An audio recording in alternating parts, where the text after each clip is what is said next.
All aboard!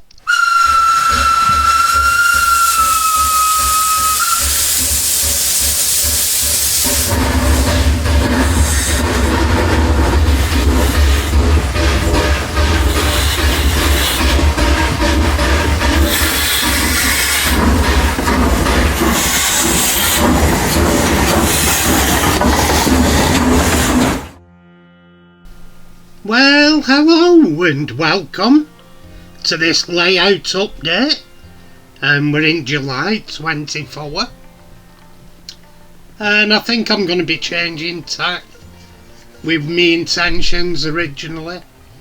Me intentions were going to be to build a layout of my original signal box where I used to work from 1981. But there's going to be too much compression, so I'm going to be working something else out. Just here is a corner I've cut off for access, easier access to my kitchen. And I've cut the corner out, but that put a problem in the way because I'd cut the leg off, so I had to invert the corner and screw it onto the bracing. And I've put another leg on instead. I may well put another leg on the inside edge there,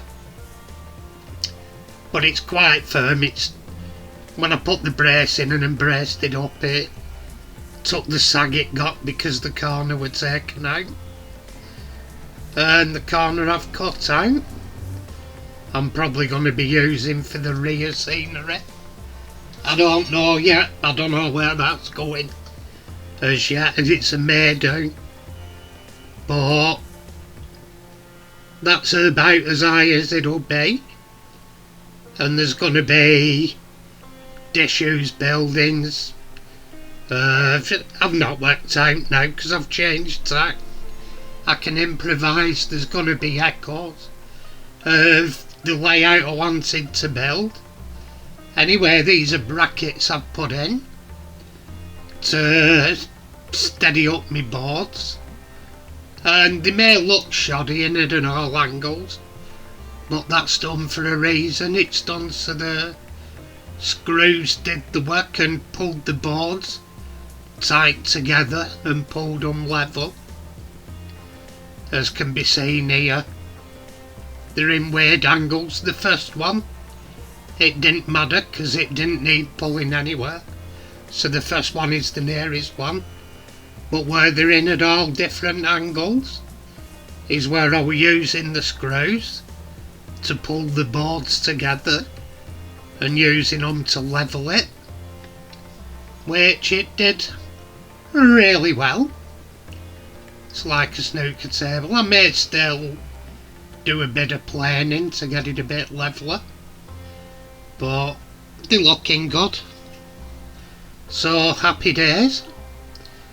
And here's just the top corner. I haven't messed about there, I'm just shuffling track around because now they're together and look flat. I'm going to be working my track out and what I'm going to be doing with it. And here at the other end you can see there's 2 lanes coming in. I'm going to be having a 4th radius and a 3rd radius. So with them 2, I'm thinking I may build 2 lanes into 4 at the back, so I can station 2 or 4 trains on the tracks at the back underneath the town, ready to come out. And here what I'm doing, I hadn't got to the back to the track for a bit, and I've been running trains on it. So here I'm using very fine wet and dry. I've done the rest behind me, but I'm just going over it with wet and dry. Take some of the muck off, because I've been running trains over it for a while and not been able to get to the rear. So I'm just using wet and dry first. I was using slightly different methods on the scenic area once my scenery's done. But I used that at first. And then after, as you'll see, here what I'm doing, I'm laying some of my 4th radius. I'm not pinning it all down yet. That's to come in next few weeks. I'll get some more track and build what I want round the back here. Then work out what I'm doing for the scenic area. I think it's going to be 2 lanes away, maybe an engine shed with goods or scrap at the other side, so I can do some shunting and I can have stuff running past on the main line while I'm doing shunting. What I'm doing here, I've got IPA alcohol. It's alright while you've just got the track like this. I'm putting it on a cloth and I'm wiping off the crap that's left behind after the wet and dry paper. I can do it on the scenic area once I've painted rails and everything. I won't use this method though. I think what I'll do, I'll get the Hornby track cleaning van. I've got 2 of them, and I'll put wet and dry paper on one, the leading one, then put methylated spirits on a sponge or a J cloth on the trailing one and just run them round, pulled by one of my locos. Put something heavy inside one of the vans or both at vans and pull around with an heavyish loco, and that should do the trick, I should imagine. Oh yeah, it's getting there. It's nice having it all levelled up and everything.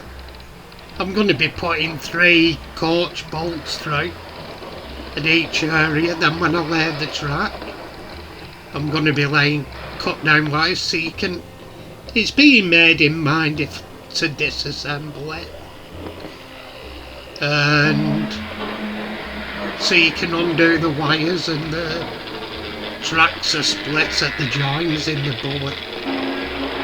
So it's being made in mind, although it's a permanent layout, it's going to be one I can split down.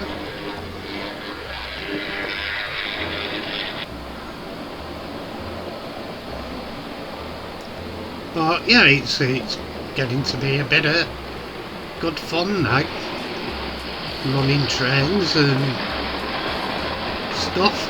It's going to be more interesting once I start putting track down and making electric points to a switchboard for a bit of a signal box. But yeah, it's getting to be fun. And it's got a good run. But what I'm going to do, I'm going to use flexi track at the front so it looks more prototypical, possibly put in a curve. There's going to be bridges in and stuff, and so it should be good fun along the way. Because yeah, I'm going to have bridges across to me town. I've already got some Pico girder bridges from an old layout I had, so they'll probably be going in. But yeah, it's all getting there gradually, and I love watching that as it's coming down the track. It'll be even more interesting when it's seen it and got prototypical curves. And there we go, a little bit of a 08 shunter. I did like them back in the day.